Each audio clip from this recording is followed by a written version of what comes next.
Sveiki visi. Su jumis sveikinasi Domantė ir Meilita. Tai mes sveikiname su jumis vardais, nes niekaip nesugebėjom sugalvoti savo tymų pavadinimo. Tad siūlykit, ką turit mintyse, nesvarbu ar tai kvaila ar nekvaila, bet... Jo, gali būti tai labai kvaila, bet pasiūlykit komentaruose ką nors. Tai va, šiandien sugalvojame... sukurti mūsų pirmąjį vlogą. Taip, vlogą. Kuriam mintį pakišo mūsų geras ir ištikimas, tiksliau, mano geras ir ištikimas draugas. O, aš ne prie ko. Mantas Karatūnas. Pasižiūrėkime jau nuotrauką.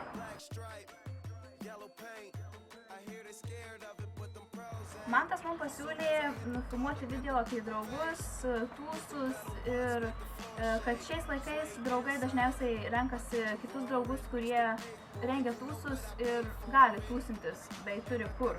Mano pusbrolis Andrius Kojona taip pat pasiūlė temą. Pasižiūrėkime jo nuotrauką.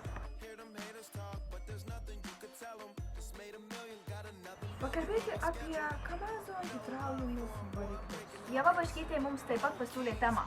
Pakalbėti žemaitiškai. Bet mes tikriausiai to nemokame.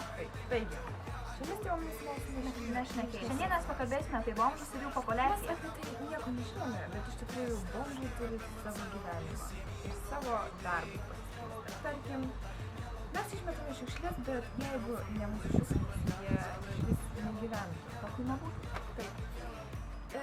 Šiaip mūsų jie renka mūsų šiukšlės, priduoda į ekotašką arba į geležį. Taip, priduoda į metalo laužą. Ar žinojote, kad jų yra net namuose? Pasižiūrėkime video. Galėsiu užsiklot. Galėsiu priduoti į ekotašką. Tikriausiai viskas. Juokaujam! Dabar pažiūrėkime, kaip yra iš tikrųjų. Ir su šiais dviem video mes atsisveikiname su jumis. Kompas? Arba žaidžia, kas pirmesnis sudaužys kompą. Žmonės žodžiu. Taip, dar būtina tame visame veiksme pasikrapštyti savo subinę. Šiaip jo, pakankamai įdomiai atrodo šitas veiksmas prie to konteinerio. Toks yra visų kaimų gyvenimas, manau, tai ne naujiena kiekvienam Kauno, Vilniaus ar kito didmiesčio rajonui.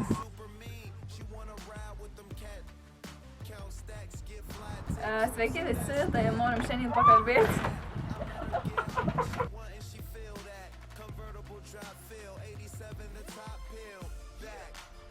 Sveiki visi, šiandien... Ai, jau filmuojam?